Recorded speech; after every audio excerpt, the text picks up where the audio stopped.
Hello, ladies and gentlemen. This is Peter Etienne Isia. We are going to look at how can somebody become successful in life.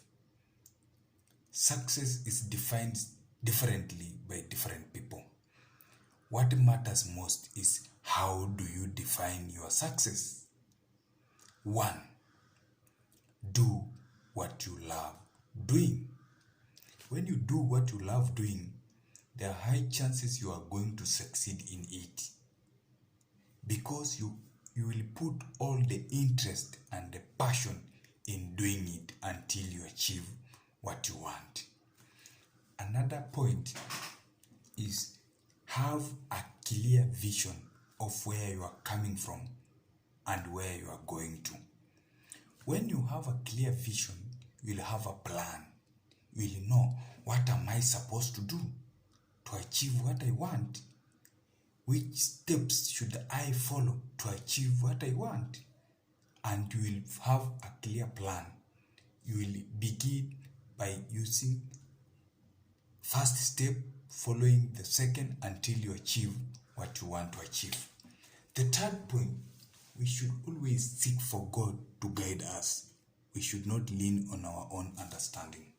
Most of us, we think that we are very wise enough to make our own decisions without involving God.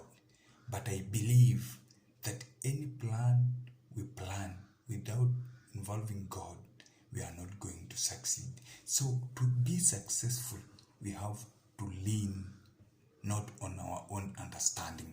We have to seek for God to direct our paths. Another area, we have to create income generating activities. We have to invest very early in those assets that do appreciate in value. Let us avoid investing on dead assets when we are still young.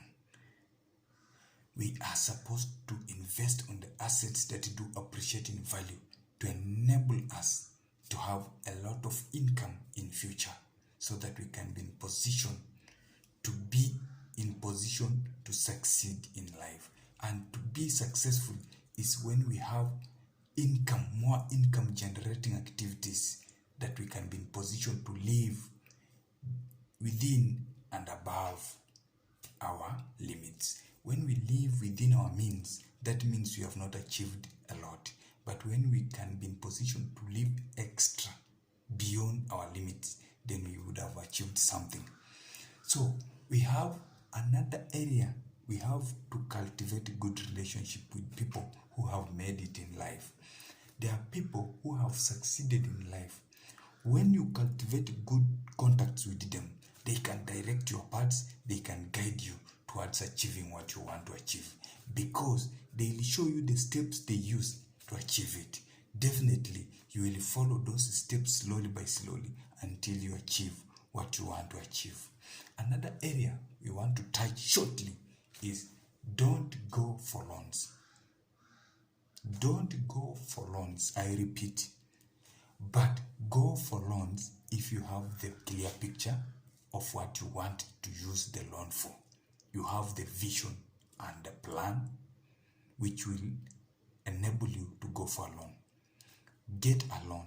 The loan is very good for good people who know how to utilize it so that they increase their income generating activity. Most of the people invest mainly on agriculture, mainly on businesses. Those people who invest their loans, bank loans, in agriculture, business activity, to those assets that do increase in value or to those assets that bring income, those people will survive with the loans very well. But if you pick a loan and invest on a dead asset, an asset that does not increase in value, there are high chances that loan will not going to assist you, and there are high chances you are not going to be successful in whatever you are doing unless you had invested earlier using other avenues. You have invested a lot of money. Thank you and wish you all the best. Thank you and may God bless you.